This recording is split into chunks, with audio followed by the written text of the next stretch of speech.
Sí, ¿qué tal? Les damos la cordial bienvenida al 14º Seminario Rafael Martín del Campo y Sánchez en su modalidad virtual. Este evento está organizado por el Laboratorio de Vertebrados del Departamento de Biología Comparada de la Facultad de Ciencias de la UNAM. Y hoy tenemos el gran gusto que nos acompaña la abogada Juanita Gómez González de Stockholm Environment Institute y con el tema de desafíos en la regulación del consumo y comercio de fauna silvestre a partir de la pandemia por COVID-19. En este momento, la doctora Graciela Gómez le hará su presentación. Buenas tardes a todos. Bienvenidos a esta penúltima conferencia del 14º Seminario Rafael Martín del Campo. Nos da muchísimo gusto y agradecemos su participación con una charla muy interesante el día de ahora que seguro va a ser del agrado de todos ustedes y va a aportar ciertos conocimientos sobre el tema.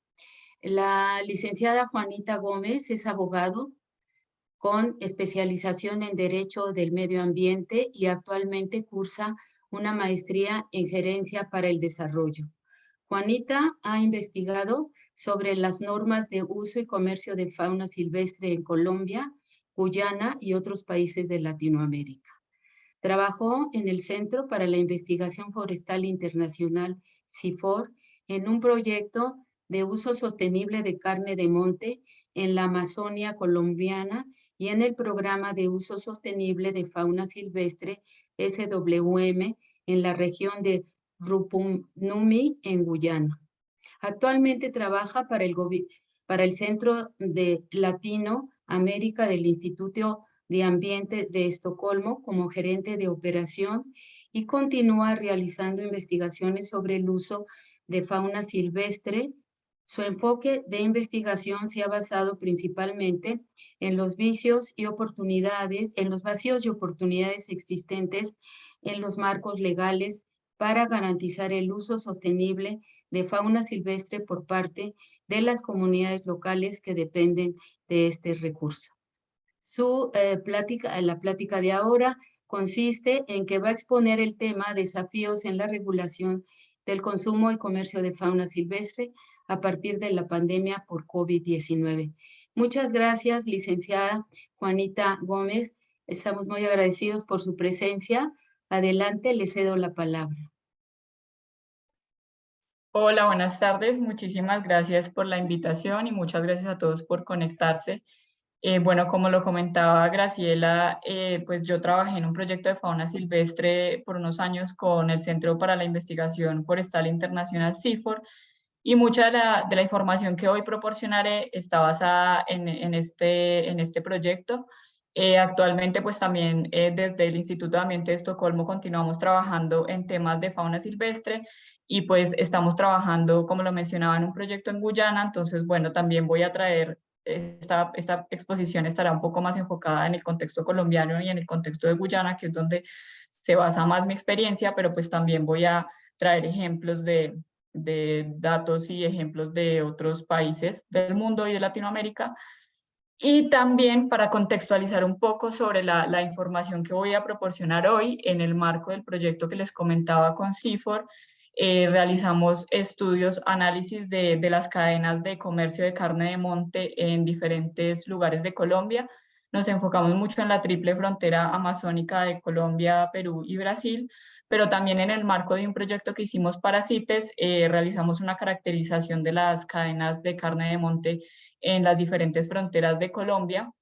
Y bueno, también realizamos monitoreos de mercados en la triple frontera amazónica. Entonces, pues esta información es un poco para que ustedes tengan idea de dónde proviene mucha de la información que voy a mencionar hoy. Entonces, bueno, vamos a empezar con el índice de la conversación que vamos a tener hoy. Entonces, primero voy a hacer una contextualización sobre la importancia de la fauna silvestre para los medios de vida de las comunidades rurales. Y vamos a hablar un poco también en contraste sobre este comercio de lujo también que opera a largas distancias y que también proviene de una demanda de contextos urbanos. Posteriormente vamos a hablar sobre cómo operan las cadenas de comercio y cómo opera la ilegalidad en estos contextos. Y aquí pues me voy a enfocar sobre todo en el caso colombiano y en las cadenas de carne de monte. Posteriormente voy a tomar algunos aspectos de las regulaciones de fauna silvestre, sobre todo desde los usos de subsistencia y los usos comerciales, que son los que más nos interesan para este tema que estamos hablando hoy. Y finalmente, pues vamos a abordar el tema que nos trae aquí, que son los desafíos regulatorios en el contexto de la postpandemia. Aquí pretendo mencionar algunos aspectos para reflexionar sobre la eficacia de las medidas de prohibición que han surgido en muchos países como respuesta a la pandemia y pues quizá a modo de reflexión cuestionarnos si la prohibición es lo más eficaz o si quizá la regulación, una regulación más general puede ser más eficiente para controlar este tema. Bueno, voy a arrancar entonces con la contextualización de la fauna silvestre y la importancia para los medios de vida locales. Bueno, la fauna silvestre es importante para los medios de vida de muchas comunidades en países tropicales y especialmente en contextos rurales, por su importancia nutricional en cuanto a la provisión de proteínas, grasas y micronutrientes. También tiene una importancia económica como fuente de ingresos y también una importancia cultural asociada a las tradiciones de las comunidades. Para mencionar pues algunos aspectos sobre la importancia nutricional, pues en muchos lugares la carne de monte es una fuente principal de proteína, sobre todo en las comunidades en ámbitos rurales, y es muy común encontrar una alternancia entre el consumo de carne de monte y de peces, dependiendo de las temporadas y la disponibilidad de un recurso y del otro. Y la carne de animales silvestres es sobre todo importante en lugares donde pues, es muy difícil el acceso a proteínas de origen doméstico, sobre todo pues, en lugares que están muy apartados, que no tienen una producción local, que no tienen unas vías de acceso y pues si hay disponibilidad de animales domésticos, pues el costo es muy alto. Se ha estimado que entre 230 y 833 millones de personas en el mundo dependen de la carne de animales silvestres como fuente de proteínas, especialmente de mamíferos, reptiles, anfibios y aves silvestres. Y bueno, en Latinoamérica no han habido muchos estudios sobre el contenido nutricional de la carne de monte. Sin embargo, algunos estudios que se han realizado en Brasil, México y Perú, sobre todo en los 90s, evidenciaron la alta concentración de proteínas y minerales en este tipo de proteínas. Y por ejemplo, en algunos estudios en Iquitos, en Perú, y en la Amazonía brasilera concluyeron que la carne de animales silvestres tiene una concentración más alta de proteínas y menor contenido de grasa en comparación con proteínas de origen doméstico. Por otro lado, incluso en lugares donde hay acceso a proteínas de origen doméstico, también pues hay un aspecto importante que hace parte de las preferencias nutricionales, que también está asociado a temas culturales. Entonces, pues muchas comunidades no solo consumen la fauna silvestre por un tema de dificultad de acceso, sino también porque la consideran más saludable en comparación a las proteínas de origen doméstico. Y bueno, pues a pesar de toda esta importancia nutricional, también es importante mencionar que últimamente se han evidenciado muchos cambios en las dietas tradicionales de las comunidades indígenas y de las comunidades rurales, y pues han migrado hacia el uso de proteínas domésticas por los procesos de globalización, por procesos migratorios, cambios en los estilos de vida, etc.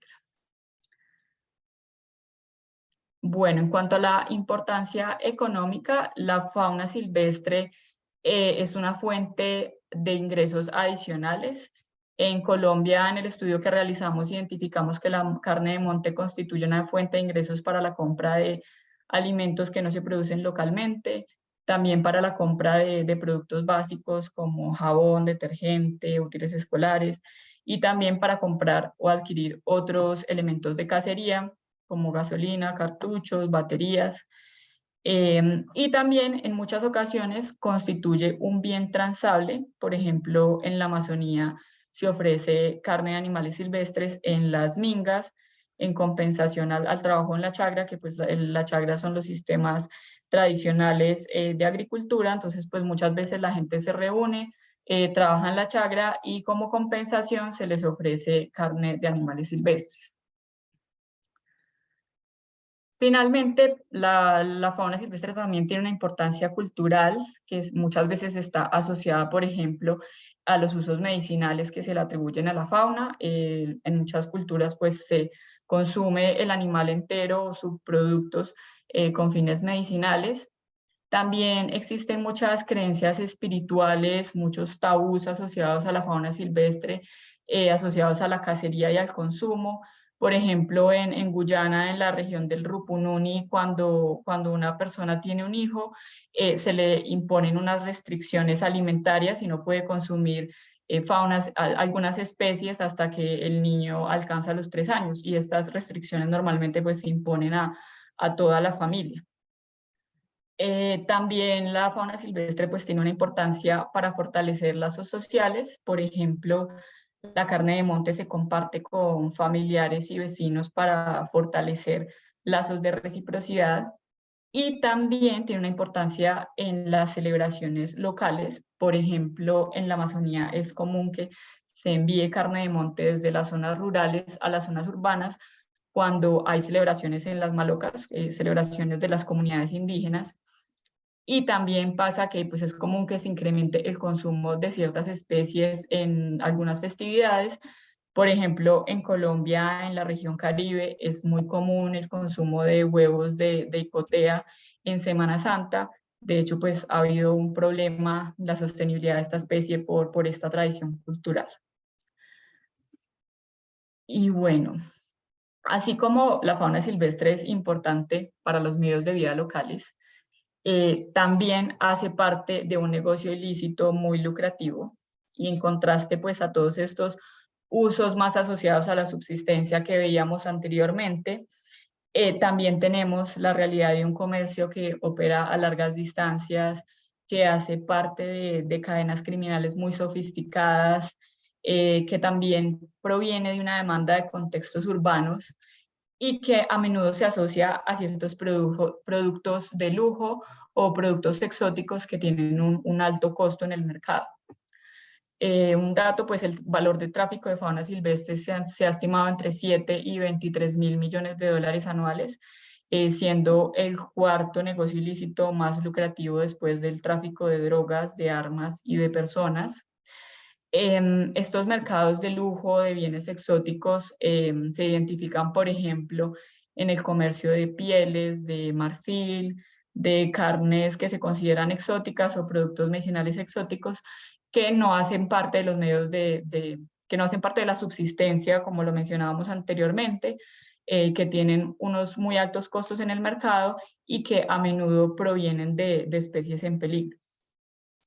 Para tener una idea sobre cómo se está inmersa la fauna silvestre en estos mercados de lujo, aquí traigo un dato que en un estudio publicado en 2020 se identificó que entre 2003 y 2013 el Servicio de Pesca y Vida Silvestre de los Estados Unidos confiscó más de 5.600 artículos fabricados con productos ilegales de fauna silvestre y que incluían marcas de lujo como Ralph Lauren, Gucci, Michael Kors, entre otras. Y pues esta demanda proviene de muchísimos mercados, proviene del mercado estadounidense, del mercado europeo, pero también se ha estimado que gran parte de la demanda proviene de Asia y especialmente de China. En un estudio que realizó USAID en 2017, se identificaron 2 motivaciones principales para el consumo de productos de fauna silvestre en el mercado asiático. La primera motivación que se identificó fue la afirmación de estatus y riqueza, que por ejemplo se da mucho en el consumo de marfil. Y en segundo lugar, la motivación fue la creencia de que los productos de la vida silvestre tienen valor medicinal o valor para la salud. Un ejemplo de algunos productos que hacen parte de estas 2 motivaciones es el comercio del pangolín y de los cuernos de rinoceronte. En el caso del pangolín, se consume su carne, es considerada como una carne exótica que tiene un alto costo, pero también se utiliza el pangolín para el tratamiento de muchas enfermedades como el reumatismo, trastornos de la piel, infecciones de heridas, y también se cree que sus escamas mejoran la cantidad y la calidad de la leche materna.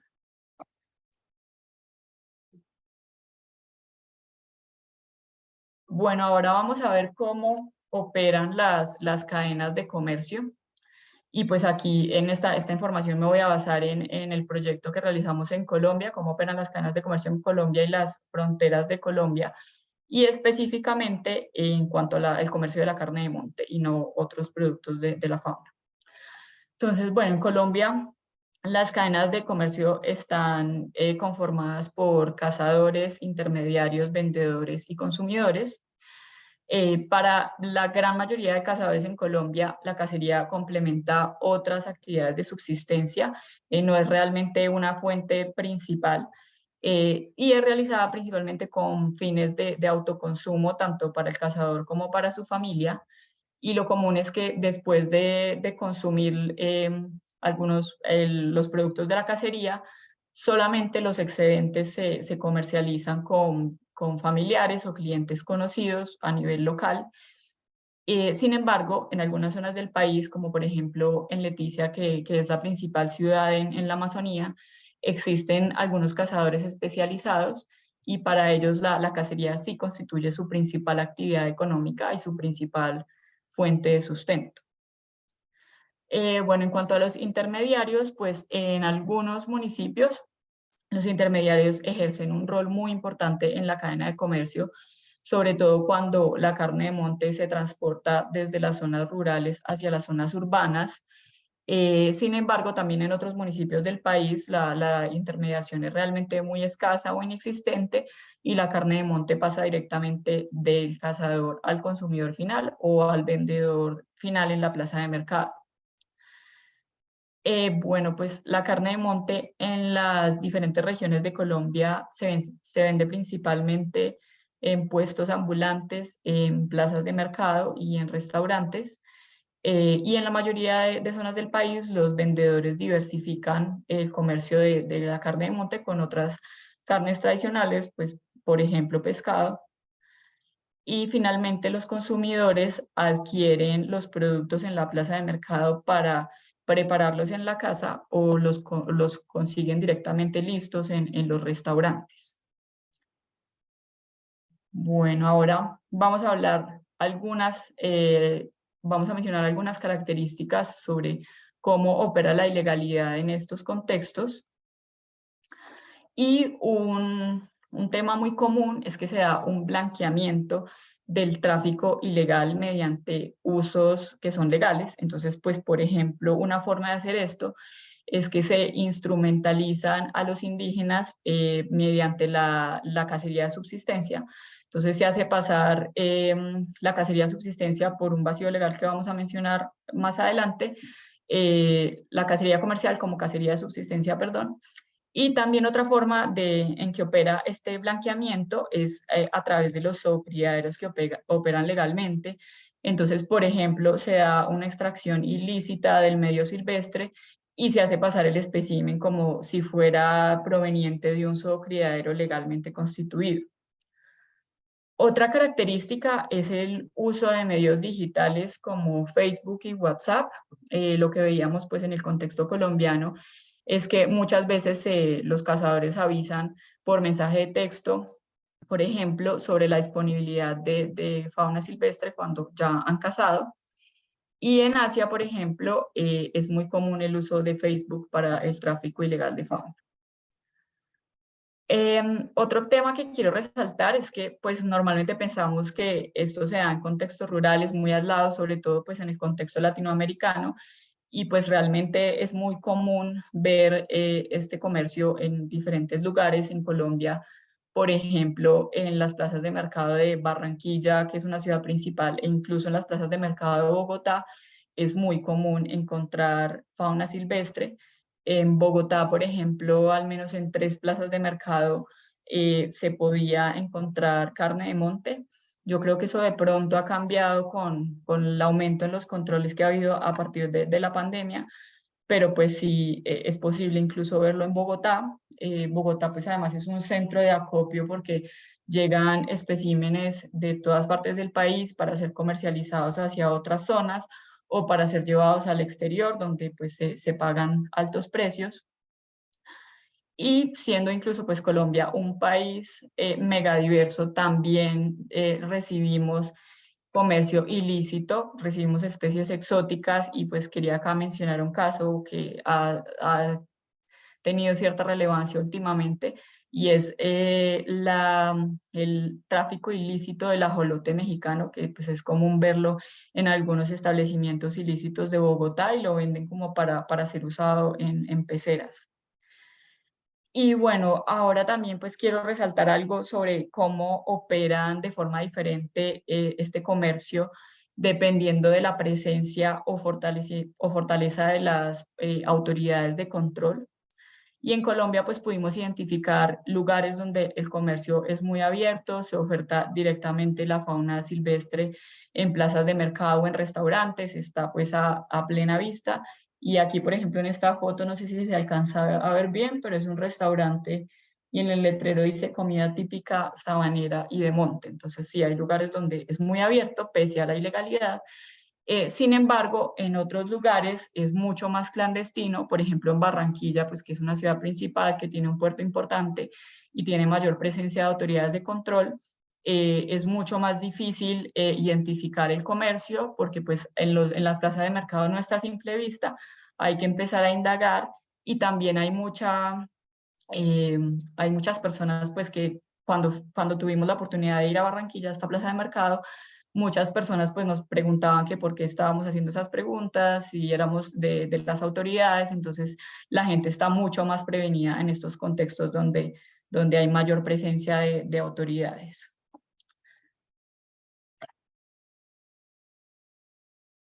Bueno, otro tema común, otra característica es que pues cómo se encierran y se esconden a los animales en condiciones de hacinamiento, a los animales vivos, en las plazas de mercado o también pues en los medios de transporte que se utilizan para llevarlos hacia las plazas de mercado y pues se encierran diferentes especímenes de diferentes especies en condiciones pues de hacinamiento y escondidas para ser evitados, para no ser vistos por parte de las autoridades. Otro aspecto es que este comercio es muy común en las zonas de frontera informales, por ejemplo, en las zonas de frontera naturales donde la frontera es un río y pues hay una ausencia de control estatal.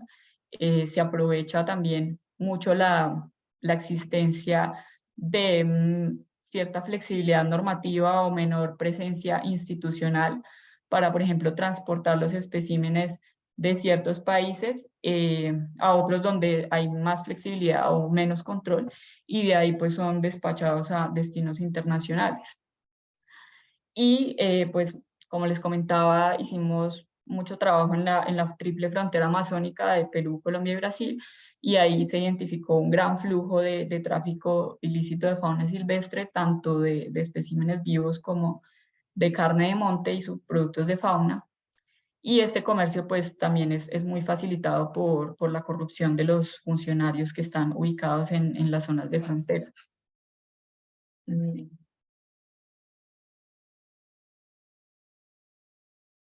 Aquí quiero traer este dato de una publicación que surgió de un monitoreo de fauna que se hizo en la triple frontera amazónica por 5 años. Y en este estudio se estimó que el comercio de carne de monte en la triple frontera amazónica puede alcanzar aproximadamente 385 toneladas por año. Pues obviamente es difícil estimar si esto es mucho o poco sin un referente, pero pues quiero traer el dato para evidenciar que no es un comercio insignificante como muchas veces se percibe por parte de las autoridades que pues no le prestan mucha atención a este tema porque lo ven como es un tema aislado que ocurre en el contexto de comunidades indígenas, pero pues realmente no es así. Bueno, ahora voy a abordar algunos temas importantes sobre la regulación.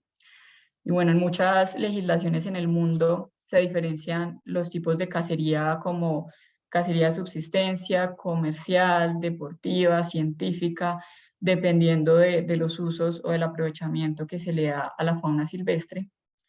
Y para el tema en particular nos interesan sobre todo los usos de subsistencia y los usos comerciales. En muchas legislaciones se establecen los usos de subsistencia o la cacería de subsistencia como un derecho, es decir, que no se necesita una autorización, un permiso o una licencia para poder ejercerla. Este es el caso, por ejemplo, de Colombia y de Guyana. Y normalmente el uso de subsistencia se limita al autoconsumo. En el caso colombiano, pues es el consumo del cazador y de su familia. En algunas legislaciones, como en Guyana, solamente se permite para comunidades indígenas los usos de subsistencia. Sin embargo, por ejemplo, en Colombia el uso de subsistencia está abierto para cualquier persona y es un derecho que hace parte de los usos por Ministerio de la Ley, que es pues, el derecho que tiene cualquier persona a utilizar los recursos naturales para su propia subsistencia. Y por otro lado, los usos comerciales, pues en algunos lugares están prohibidos se permiten solamente en ciertas ocasiones, como por ejemplo en el caso de Brasil, y en otros países como en Colombia y en Guyana se permite mediante una licencia otorgada por la autoridad competente. En Colombia, por ejemplo, se regula la cacería comercial bajo licencia ambiental que permite la extracción del espécimen de medio silvestre y su posterior comercialización. Y también se permite pues, el aprovechamiento ex situ mediante licencia ambiental, y esto pues licencia ambiental para la constitución de zoocriaderos. Y aquí, en estos temas de subsistencia y de uso comercial, hay un vacío legal grande porque lo común es que en las legislaciones no se establezca un límite a los usos de subsistencia, no se establezca un límite en cuanto a los kilogramos cazados, por ejemplo, y esto facilita lo que mencioné anteriormente, que se da con el blanqueamiento del aprovechamiento ilegal, porque pues si por ejemplo una autoridad detiene a un indígena que lleva, yo qué sé, 1, 2, 3 dantas, pues es difícil determinar si esa cantidad es para la subsistencia o no. Por lo menos en Colombia, pues la cacería, el autoconsumo incluye al cazador y su familia, entonces pues es muy difícil establecer cuál es el límite de la subsistencia y el control se hace entonces muy difícil. En cuanto a los requisitos sanitarios, en los marcos legales también es muy común los vacíos regulatorios en cuanto a las cuestiones sanitarias de las diferentes fases del aprovechamiento, es decir, de la caza o extracción del medio silvestre, del transporte, de la tenencia en cautiverio, del manejo de los productos o subproductos de la caza.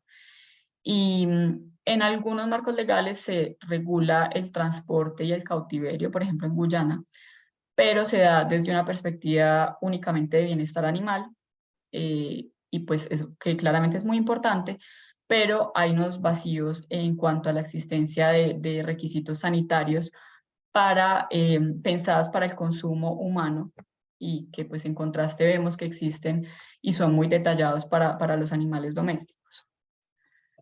En el caso de Colombia, por ejemplo, existen requisitos sanitarios para la zoocría del orden Crocodilia y para chigüiro. Y en cuanto al aprovechamiento in situ o la cacería comercial, únicamente hay requisitos sanitarios para el chigüiro. Y el tema que ha pasado con el chigüiro es que hay mucho interés comercial por parte de empresas que pues, pretenden exportar carne de chigüiro y piel de chigüiro hacia otros países. Entonces, pues han hecho lobby y presión para que se regulen los requisitos sanitarios de esta especie, pero se ha ignorado por completo especies que se consumen en el contexto de la subsistencia por parte de comunidades indígenas, por ejemplo. Bueno, entonces ya vamos a entrar a ver qué ha pasado con las normas desde 2019. Pues sabemos que aún no es posible determinar de forma definitiva si la pandemia tuvo un origen zoonótico, pero pues igual sigue siendo la teoría principal hasta el momento. Y a partir de todo lo que pasó con la pandemia, comenzaron a surgir regulaciones mucho más estrictas. Entonces, pues tengo acá algunos ejemplos. Creo que pues el caso más conocido es el de China, que prohibió por completo el comercio y el consumo de animales silvestres, pero que dejó abierta la posibilidad de otros usos, como por ejemplo los usos medicinales, que como veíamos en el contexto asiático, los usos medicinales son la segunda motivación del comercio. Entonces, pues ahí se dejó por fuera algo grande. En el caso de Vietnam se prohibió también temporalmente las importaciones de fauna silvestre y productos de fauna silvestre. Sin embargo, hay algunas excepciones para productos no comestibles, y también el gobierno pidió una aplicación más fuerte de las leyes existentes para eliminar la publicidad, la compra y la venta y el consumo de productos de fauna silvestre. De forma similar, en Bolivia también se aprobó una resolución que establece una vedada general al comercio de fauna silvestre como un asunto desde una perspectiva de salud pública. Sin embargo, se permite bajo ciertas excepciones. Y el caso de Gabón es interesante porque tuvo un enfoque mucho más específico y se prohibió el consumo de murciélagos y pangolines. Entonces, bueno, vamos a ver si realmente son efectivas estas prohibiciones, y pues realmente aún es muy pronto para evaluar la eficacia de las medidas de prohibición que se han tomado en el marco del COVID, pero pues sin embargo también tenemos los ejemplos de qué ha pasado en otras pandemias. Y bueno, pues también es un tema muy complejo poder determinar si efectivamente ha habido o no una reducción del comercio precisamente por su característica de ilegalidad.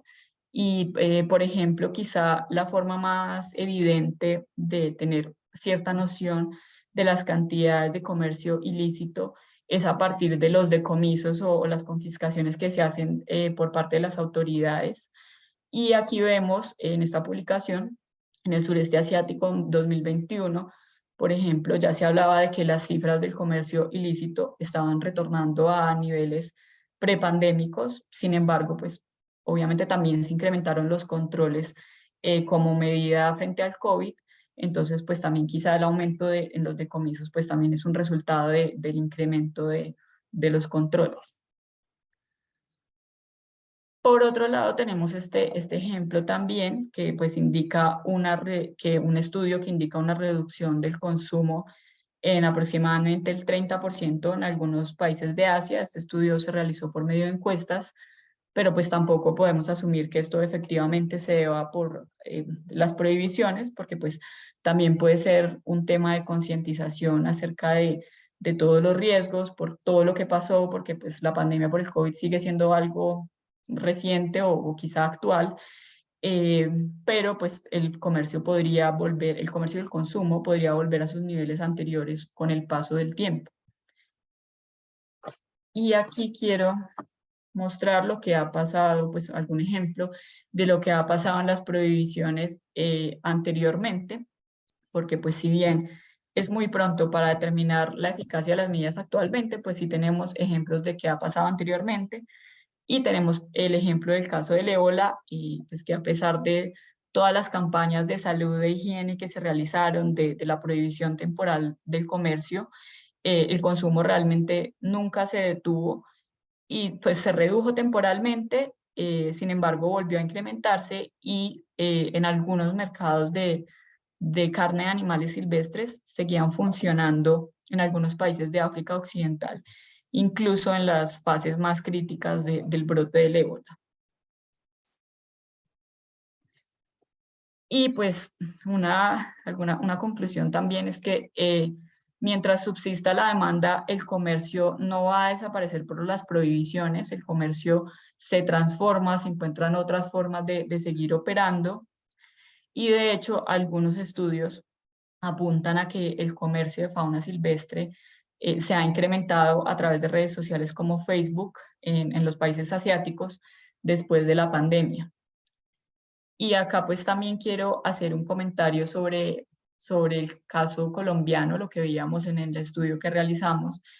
Y en alguna vez pues hicimos un taller sobre el comercio de fauna silvestre en la triple frontera amazónica, y los vendedores mencionaban que realmente la cantidad de fauna que ellos vendían no se veía afectada por los controles que ejercían las autoridades, sino que simplemente cambiaba la forma como la vendían. Entonces, pues cuando había por alguna situación más control por parte de las autoridades, entonces se disminuía la venta en las plazas de mercado, pero se aumentaba, por ejemplo, por teléfono. Entonces los cazadores llamaban o los vendedores llamaban a sus clientes a ofertarles y llevaban directamente la fauna silvestre hacia la puerta de sus clientes. Entonces, pues también otra forma que hacían para operar en este tráfico es que tenían redes de informantes afuera de las plazas de mercado que alertaban cuando llegaba la policía. Y esta información, efectivamente, pues también la contrastamos con entrevistas que hicimos a las autoridades ambientales. En algunos casos nos mencionaban que ellos conocían, sabían de la existencia de este comercio, sabían incluso cuántos vendedores había en la plaza de mercado, pero cada vez que llegaban a hacer una redada, no había nada, la gente pues alguien avisaba y escondían todo. Entonces, pues el control se hacía muy difícil, nunca podían hacer decomisos, pues, o era muy difícil hacer decomisos, y pues esto es claramente un problema de capacidades institucionales, pero también nos demuestra que la prohibición sin un fortalecimiento de las capacidades institucionales, pues realmente no es efectivo. Otro aspecto importante es la prohibición dirigida al consumo únicamente es suficiente. Como vimos, pues, por ejemplo, en el caso de China, la prohibición se enfocó solamente al consumo.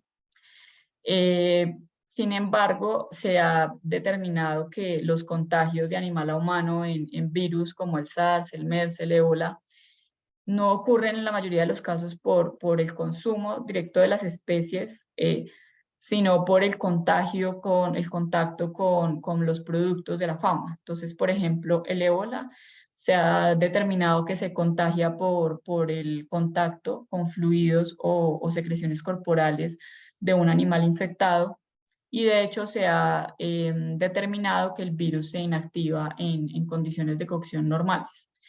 En el caso del SARS también, expertos han estimado que es poco probable el contagio por el consumo y lo atribuyen principalmente al proceso de sacrificio y preparación que se da antes de la cocción. Aquí quiero pues mencionar este estudio que realizamos. Es un estudio de literatura sobre las enfermedades zoonóticas de origen silvestre en bosques tropicales. Pues desafortunadamente es antes de la pandemia, ahora seguramente hay muchísima más información, pero las conclusiones de este estudio son muy relevantes para este tema porque en la literatura existente hasta ese momento se evidenciaba que la carne de animales silvestres no constituye un riesgo para la salud humana, sí, siempre y cuando se cumpla con rigurosos estándares sanitarios desde el sacrificio del animal hasta su preparación. Entonces, pues mientras se cree que los contagios se originan por el consumo, realmente el mayor riesgo de infección ocurre al manipular los especímenes antes de la cocción. Este riesgo claramente está en el consumo, pero también está pues, en el consumo como alimentación, pero claramente también está en otros usos. Por ejemplo, pues es muy evidente que ese riesgo existe para los usos medicinales. Como lo vemos, pues China dejó por fuera los usos medicinales y ahí pues es importante cuestionarse si realmente es eficiente esta medida. Y pues también puede estar también presente incluso en usos industriales como el cuero, pues el riesgo de contagio. Y por esto es importante que se regulen todos los usos del recurso y no que se establezcan prohibiciones únicamente enfocadas al consumo, porque pues realmente no van a ser eficientes. Acá también pues es importante mencionar que otro riesgo de infección se da en el contacto, perdón, entre especies vivas durante la comercialización. Los estudios pues han demostrado que el contacto de especímenes de diferentes especies que normalmente no estarían en contacto en el medio silvestre ha favorecido la aparición de patógenos zoonóticos. Y en este sentido, pues los mercados de fauna silvestre ilegales son idóneos para el contagio de nuevos virus, porque pues la clandestinidad que supone la ilegalidad pues propicia el hacinamiento de diferentes especies, como lo mencionaba anteriormente, pues que en el marco de los mercados de fauna viva pues se evidencia mucho este hacinamiento. Y también es importante tener en cuenta que la prohibición lleva implícita este riesgo, que pues estas cadenas se empujen más hacia la clandestinidad, donde se da este hacinamiento entre especímenes de diferentes especies. Y por esto pues la decisión de prohibir debe tener en cuenta también el riesgo de incrementar la exposición en un contexto de clandestinidad y legalidad que va a subsistir mientras subsista la demanda. Ahora bien, pues suponiendo que prohibimos todos los tipos de uso de fauna silvestre, pues tampoco se eliminarían por completo los riesgos de transmisión de enfermedades zoonóticas, porque pues virus como la gripe aviar y la gripe porcina también se transmiten a los humanos por medio de animales domésticos. Sin embargo, pues es claro que el manejo de animales domésticos para consumo humano está muy regulado. También pues pese a que siguen subsistiendo algunos riesgos de contagio con animales domésticos, estos riesgos se han mitigado precisamente gracias a las estrictas regulaciones sanitarias que se han desarrollado y que además pues responden a las particularidades de cada animal doméstico sujeto a cría. Vemos pues regulaciones para cerdo, para pollo, para carne de res, etc. Caso contrario al comercio de fauna silvestre, en donde predominan vacíos regulatorios, donde no existen en su mayoría o en muchas legislaciones requisitos sanitarios suficientes que además respondan a las particularidades de las diferentes especies consumidas. Y pues esto también es porque la legislación de fauna silvestre en muchos países no está pensada desde el punto de vista del consumo humano. Y aquí pues creo que vale la pena cuestionarnos si puede ser quizá más eficiente asumir esta realidad, que es una realidad que pasa en muchos países y que pues se generen unas regulaciones sanitarias más estrictas en vez de establecer prohibiciones cuando existe la demanda y existe el consumo. Otro aspecto importante a mencionar son las afectaciones a los medios de vida que se dan a partir de estas prohibiciones, porque pues las prohibiciones no abordan los diferentes usos, las prohibiciones se establecen de forma general para toda la población y no tienen en cuenta las realidades de las comunidades locales que no usan o no consumen la fauna silvestre como un lujo, sino como una necesidad. Y acá también pues quiero mencionar dos ejemplos de lo que ha pasado en situaciones anteriores. En China, por ejemplo, después del brote del SARS en 2003, el comercio y el consumo de civetas de palma, que es esta especie que también se utiliza mucho para el café que es carísimo, costosísimo. Bueno, el consumo y el comercio de civetas de palma se prohibió temporalmente en China y de hecho en una ciudad se sacrificaron todas las civetas que estaban en zoocriaderos. Sin embargo, esta prohibición finalmente se revocó por las presiones que ejercieron las personas que tenían criaderos y los comerciantes que sufrieron impactos económicos.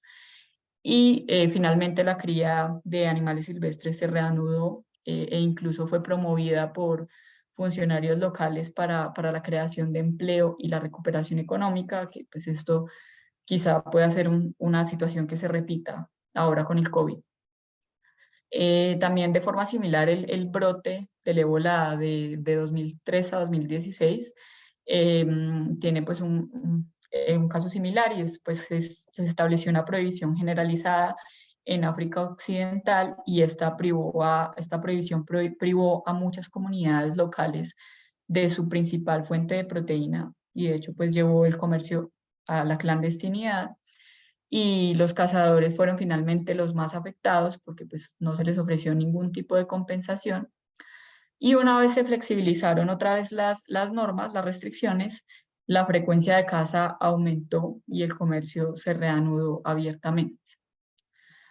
Entonces, pues, en los casos en que se establecen prohibiciones generales, por lo menos estas deberían ir acompañadas de paquetes de ayuda dirigidos a las personas que dependen de la fauna silvestre para garantizar sus medios de vida.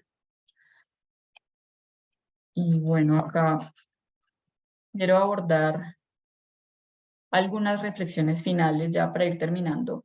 Y la primera es que esto es un tema, un desafío regional y global que no se puede solo abordar desde una perspectiva nacional, porque pues así se den prohibiciones en ciertos países. Si la demanda subsiste en otros países o regiones, el comercio ilícito va a seguir operando. Es importante entonces pues abordar el tema a nivel global, y también pues aquí vemos que los mecanismos que tenemos a nivel global en cuanto al manejo de fauna silvestre, como por ejemplo la Convención CITES o el Convenio de Diversidad Biológica, se han quedado cortos para regular estos temas. De hecho, pues a partir de la pandemia hubo mucho interés en que CITES fuera modificada para incluir cuestiones sanitarias. Sin embargo, en 2021 ellos sacaron un comunicado diciendo que este tema está por fuera de su mandato, que su mandato pues se restringe únicamente al comercio internacional. Además de ser un desafío global, también es un desafío que se debe abordar desde una perspectiva regional, sobre todo en los países que comparten fronteras donde prolifera el tráfico de especies. Es importante que se coopere entre los diferentes países para encontrar soluciones conjuntas y también aumentar los controles de forma organizada en las fronteras. En Asia, por ejemplo, ya hay una red de países del sureste asiático que está operando y pues ha incrementado mucho los controles a raíz de la pandemia. Y pues es muy importante que esto mismo ocurra en Latinoamérica, que haya una cooperación, sobre todo, por ejemplo, en los países que comparten la Amazonía. Y bueno, pues unas reflexiones finales también. Esto claramente es un tema muy debatible, es muy complejo. Sin embargo, creo que acá pues hemos abordado algunos aspectos que nos indican que las prohibiciones, solamente la prohibición no puede no ser muy efectiva. Personalmente creo que es quizá una solución más lógica o más probable, más factible, si se aborda una regulación más completa. Y aquí pues quiero mencionar algunos temas que considero importantes, y uno es que se debe abordar el tema de fauna silvestre desde una perspectiva de salud pública y no solo desde la sostenibilidad como se ha venido abordando anteriormente. Y en este sentido, pues es importante que se establezcan requisitos sanitarios que aborden toda la cadena, desde la extracción del medio silvestre, el sacrificio, el manejo post-sacrificio, el almacenamiento, el transporte, todas las diferentes etapas de la cadena. Y también es importante pues que existan unos requisitos que respondan a las realidades de las diferentes especies, como ocurre con los animales domésticos. Obviamente pues esto es muy complejo si pretendemos abordar todas las especies que son consumidas, pero bueno, en los temas de zoocría vemos, por ejemplo, en Colombia pues se regula el orden crocodilia. Entonces bueno, quizá pensar como en algunas regulaciones que puedan abordar temas un poco más específicos. Y es sobre todo importante en cuanto al almacenamiento y al transporte, regular la forma como se transportan diferentes especies. Como lo mencionaba anteriormente, pues esto incrementa el riesgo de infecciones. Por otro lado, es muy importante regular todos los usos y no solo el consumo, porque como lo veíamos, el mayor riesgo está en la manipulación del animal muerto o de sus partes. Entonces, pues aquí vemos que claramente la prohibición de China pues se queda muy coja abordando solamente el consumo y permitiendo los usos medicinales que igual tienen este mismo problema.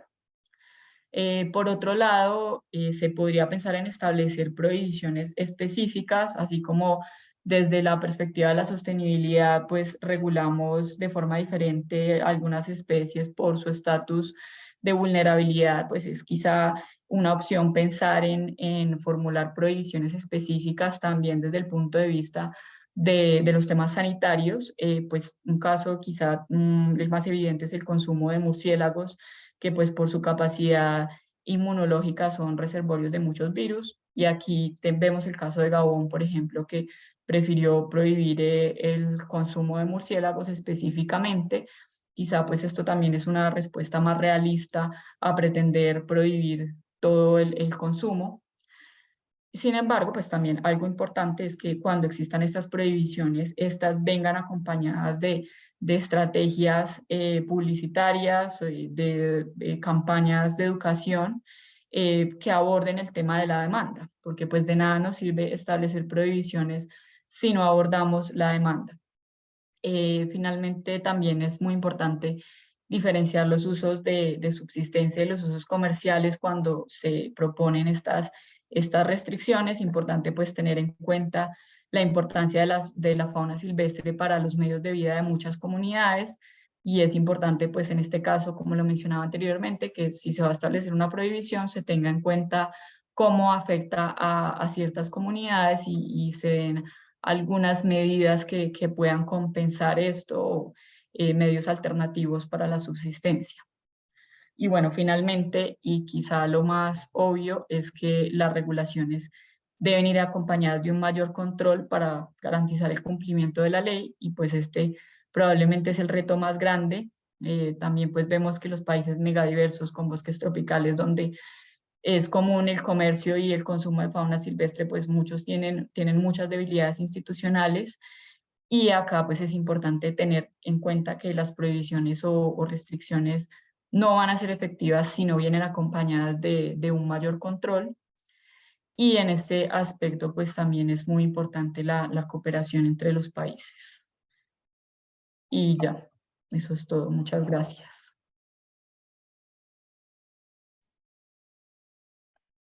Sí, te agradecemos mucho por la excelente conferencia que nos brindaste, Juanita. Está muy, muy interesante con datos muy puntuales. De hecho, tienes varias felicitaciones en el chat. Me voy a permitir leer algunas de las preguntas. Juan José López menciona, muy buena exposición, muy concisa. Una pregunta, ¿cuáles son las propuestas para regular la cantidad de caza o de número de presas por cazador en la actualidad? Bueno, en el caso colombiano. Ujú. Sí, bueno, pues como lo mencionaba, eso es un tema que tiene un vacío regulatorio. En el caso Ujú. colombiano, la subsistencia no tiene un límite, entonces pues realmente no hay un límite a las cantidades de caza, y depende mucho, queda mucho al arbitrio del funcionario público que ejerce el control. En el caso de la Amazonía lo veíamos mucho, que los indígenas se quejaban porque muchas veces llevaban sus productos de la casa de subsistencia y algún funcionario los detenía y les decomisaba los productos que llevaban. Entonces, pues realmente hay un vacío muy grande en cuanto a la cacería de subsistencia. En Colombia, en cuanto a la cacería comercial, se establece que se puede hacer la cacería comercial mediante licencia ambiental, pero solamente se pueden expedir licencias ambientales para las especies que han sido listadas por el Ministerio de Ambiente. Y hasta ahora, en realidad, solamente se puede ejercer la cacería comercial de chigüiro, que es la única pues, que tiene esta regulación. Como lo comentaba, es una regulación que proviene de un interés comercial, y en estas licencias pues sí se establecen unos límites a la cacería. Se establecen unas cuotas globales a nivel nacional, y en la licencia también se establecen unas cuotas de la licencia que especifican unos límites de la cacería. Pero como lo mencionaba, la de subsistencia no tiene límites, y pues es un vacío regulatorio importante. Sí, gracias, Juanita. Verónica Farías dice, la demanda es lo que motiva el comercio legal e ilegal de fauna silvestre. Ella dice, no le veo salida a este problema, si no es a través de la educación del público en general para prevenir la explotación. Es como un comentario básicamente. Ok. Georgina Santos menciona, la CITES debe actualizarse para adaptarse a las condiciones sociales actuales. El tráfico ilegal de fauna silvestre es muy grande y grave en México también. Bueno, ese también es comentario. Larry Gabriel dice gracias por la presentación. Bueno, dice que tuvo algunos problemas para conectarse.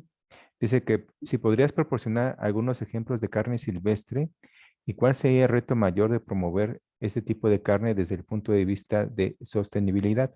Bueno, pienso que estabas mencionando lo del chigüiro, ¿no? Y lo del cocodrilo, ¿no? Sí, Ujú, kiwiro, también en Colombia es muy común el consumo de capibara en ujú, muchas regiones, ujú, de tortugas ujú, también, como lo mencionaba, icotea, es muy común el consumo de los ujú. huevos. Ujú. Sí, La iguana también, los huevos de iguana también son muy comunes. Ujú. ok. Paulino Fermín te da muchas felicidades por la ponente. Alan Chavarría también gracias por la exposición, un tema muy interesante. Héctor Alonso, él dice también gracias por compartir su conocimiento y buenas tardes, también te mandan saludos. A ver, aquí están. El doctor Cervantes te menciona, gracias Juanita, estupenda presentación. ¿Existen ejemplos en Latinoamérica de programas de educación ambiental en comunidades que dependen de la cacería para subsistir? Si tendrás, si harán allá en Colombia programas con cazadores. Sí, pues no sé, ejemplos muy puntuales no conozco, pero sí se ha abordado sobre todo en ciertas especies que Mm, pues tienen algún estatus de vulnerabilidad. Bueno, también en el proyecto que teníamos en la Amazonía, nosotros trabajamos con una comunidad indígena en Puerto Nariño, en Amazonas, y pues los tratamos de apoyar también en sus iniciativas de uso sostenible, que pues también estaban enfocadas por ejemplo, realizar monitoreos a la cacería, pero también identificar ciertas especies que tenían una vulnerabilidad o sus poblaciones tenían una vulnerabilidad en la zona y pues evitar el consumo y ellos mismos también empezaron a generar reglas de manejo comunitario para evitar la cacería de estas especies. mm. Sí. Si tienen alguna pregunta o comentario, tenemos tiempo, lo pueden regresar en el chat, con mucho gusto. Sí. Eh, Maestro José Luis Bortolini te pregunta, dice, ah, bueno, es más bien una pregunta técnica, ahí por parte del seminario.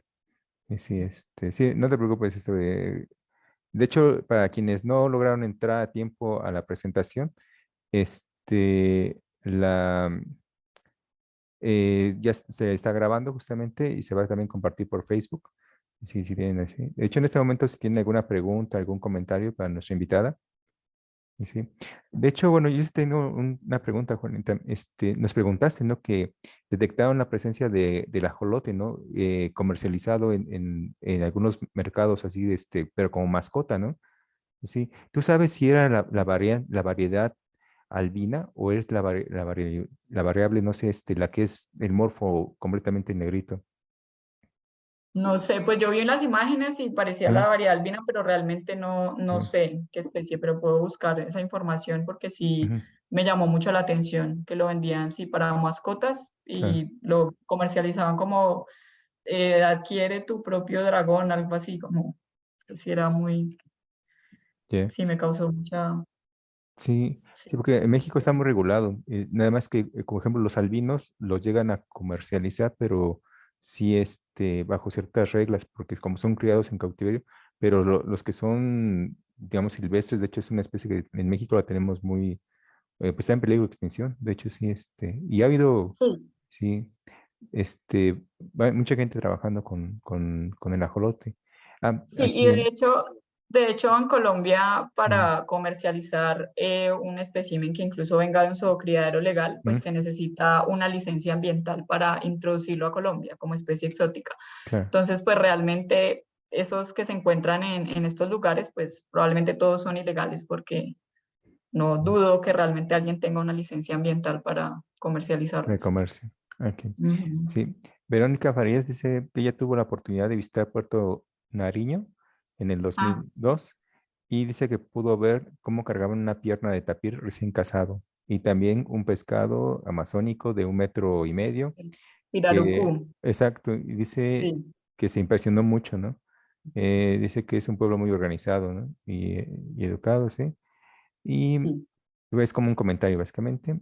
Y Estefanía Suárez me dice, muchas gracias por la ponencia, muy importante tema, que debemos tomar acción en lo particular y en lo colectivo, ¿no? Te da las gracias también. Y acá está.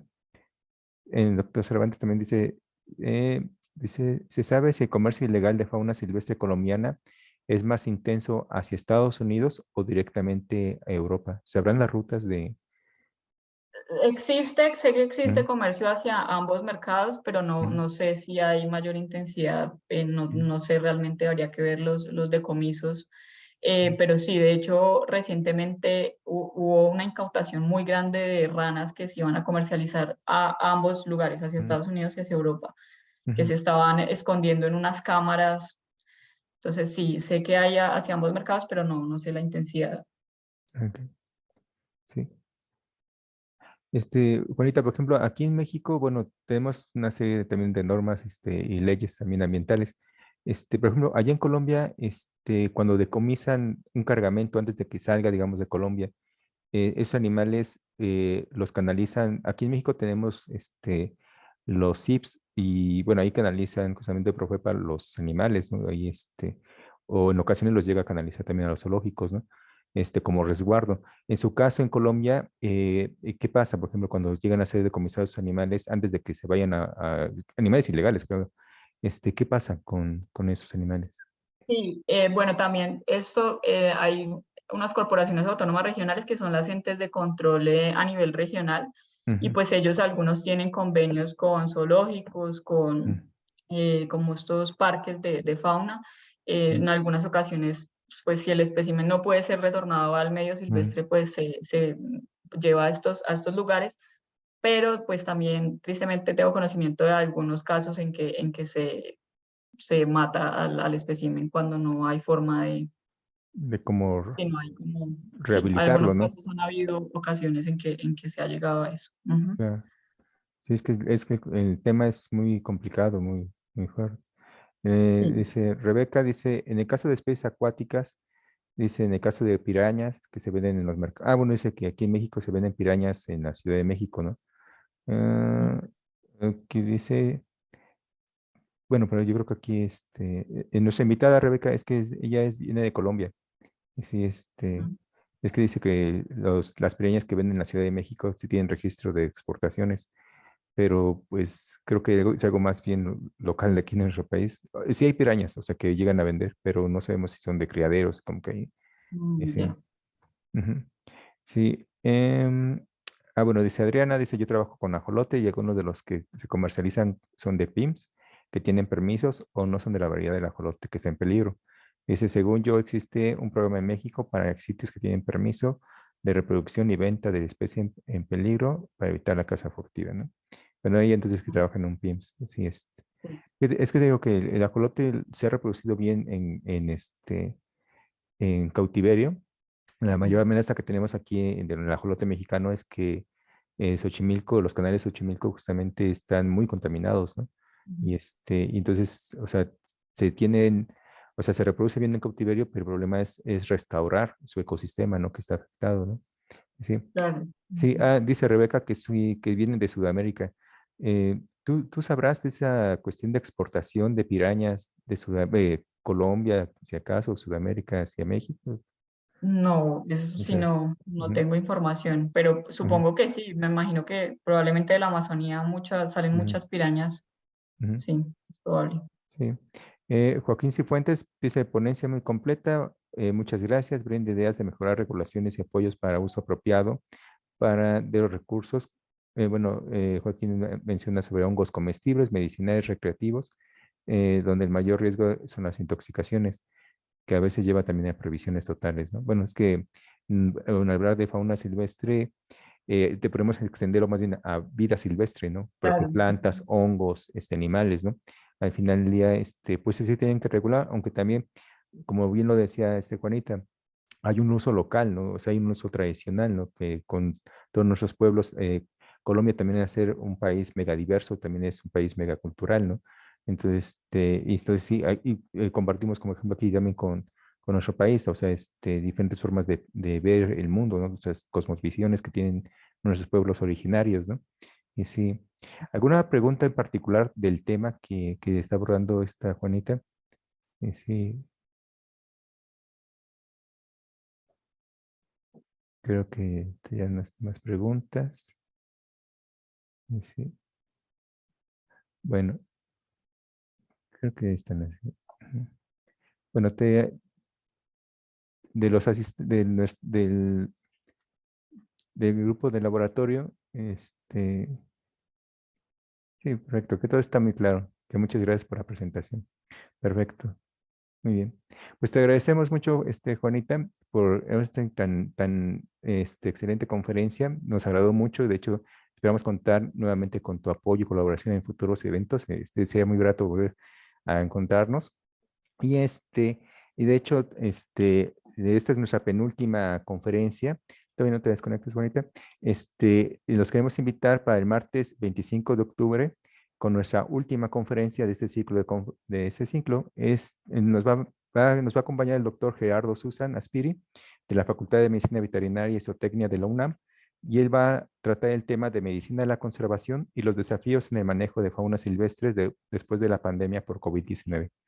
Este, Les agradecemos justamente a todas y todos justamente que nos hayan acompañado a lo largo de todo ese ciclo. Ya no nos queda justamente la última conferencia para cerrar este 2022. Y le dejo la palabra a la doctora Kathleen y a la doctora Graciela. No, pues nada más agradecer tu excelente ponencia, te agradecemos mucho tu participación y la participación de todos los asistentes. Nos vemos en la próxima. Gracias, Juanita. Muchas Gracias. gracias por la Gracias, invitación. Juanita. Gracias, Juanita, sin duda. Tu conferencia aportó muchos datos muy valiosos en cuanto a lo que se lleva a cabo por el uso de esta fauna que nos interesa muchísimo conservar, utilizar desde luego de manera sostenible. Ese es el reto. Y bueno, yo creo que todo lo que dijiste está basado en la experiencia que tú has tenido en el estudio de este tema, que ciertamente es muy espinoso, es muy complicado.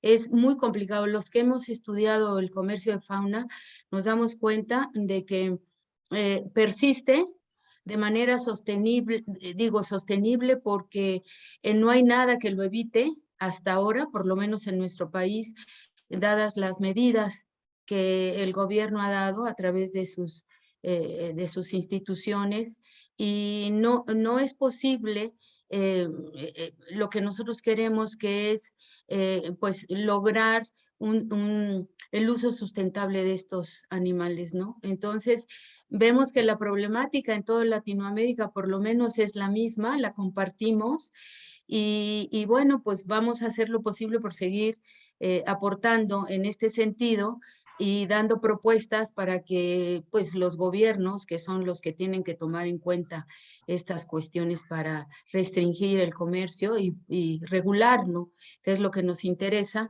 pues tome en cuenta nuestros estudios y nuestro interés por este tema. Te agradecemos mucho, Juanita, y pues los invitamos a la próxima conferencia que cierra el ciclo y que también va a ser de mucho interés para todos. Entonces, los esperamos, por favor, y pues les deseamos que pasen muy buena tarde.